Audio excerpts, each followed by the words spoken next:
How dare you interrupt my mindlessness to talk about the ultimate fly rig? All right, Dan, since you're here, let's talk about it. When we started doing more fly-in gigs, became very clear that I needed to do some adjustments on my rig, my touring rig. And so, obviously, I went with amp modeling systems, and I've been doing that for a while. But I also couldn't bring the whole regional touring rig with me. I could, but that just seemed cost prohibitive, and also logistically didn't have to do that. So a couple things. I didn't want to have to bring any heavy pieces of gear aside from my guitar. And two, I really didn't want to have to check in any of my significant pieces. And so here's what I came up with. This is pretty much, aside from a guitar, all that I need to go on tour. Now, I do carry a secondary bag that has backup cables and pieces and things like that. But this is personal item size. So fits under the seat.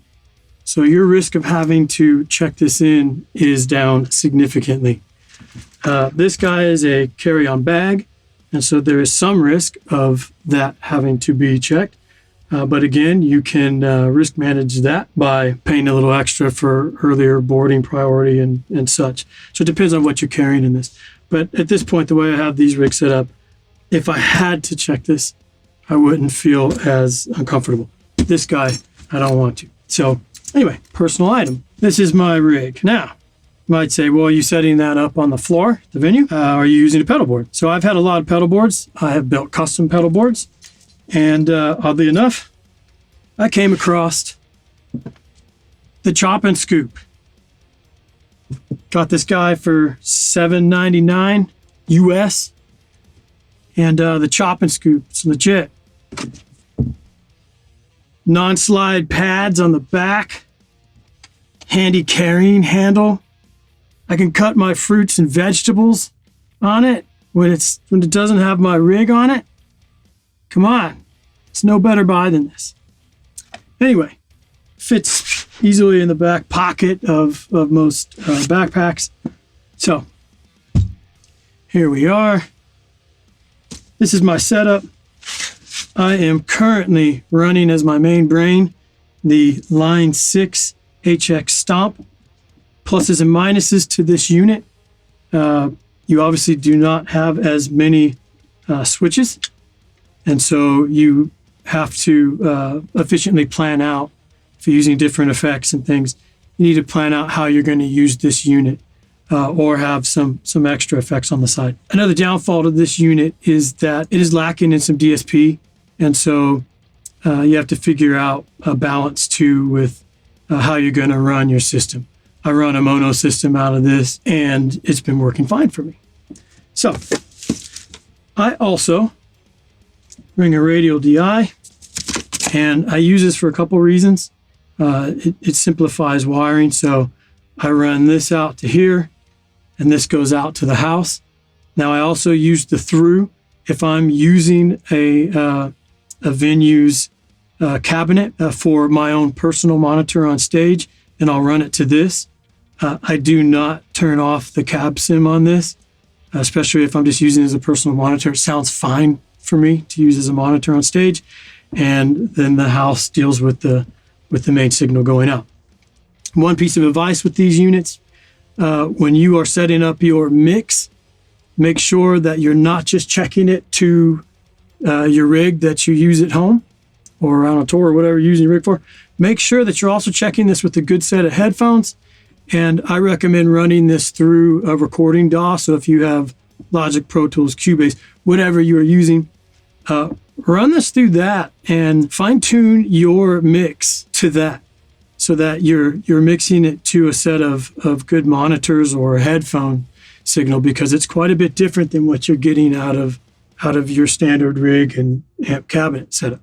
So the venue sound professionals of the world will thank you for that. So I also bring a Digitech drop pedal, and the main reason for this, one, they have a polyphonic down tuner in the Line 6 products, but this doesn't have enough DSP to run it, so it is useless in this unit. So I bring this guy, and this has saved me bringing 2 guitars. I only have to bring 1. Now you might say, well, that's risky because what if you break a string? I think we're gonna have to do another separate vlog on string breaking risk management. But this has saved my spine, and my spine thanks me every day for this when we're on tour because I don't have to carry the 2 guitars and numerous other things. So I run wireless. Also generally rely on this guy for my tuner. It's the Shure wireless system. This thing's excellent. This is my rig. And finally, power. So this is the CIOKS DC7. It is the future power generation. I don't know. It's awesome. So the main reason for this is that it eliminates having the giant power cable and block for this guy. So there is a trick to it. You have got to split the signal, the 9-volt signal coming out of this to here. You need enough amps. And so this is the way that you do that. So I run this guy, gray splitter. Line 6, they have a different size power head on here. So you got to make sure that you get the right one. Look that up. CIOKS. These guys they have a great vlog on that exact thing, running the HX Stomp with this, and they explain that in there. So I run my power out here, and I run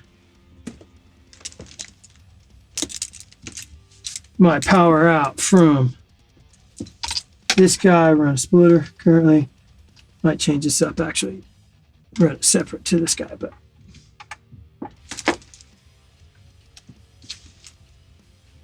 then I run my output out. Again, I use this to split if I'm monitoring on the stage.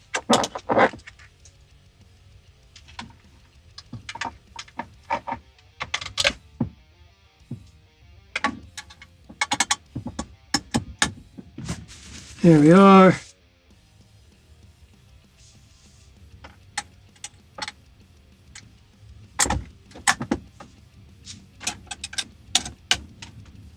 And there we have it.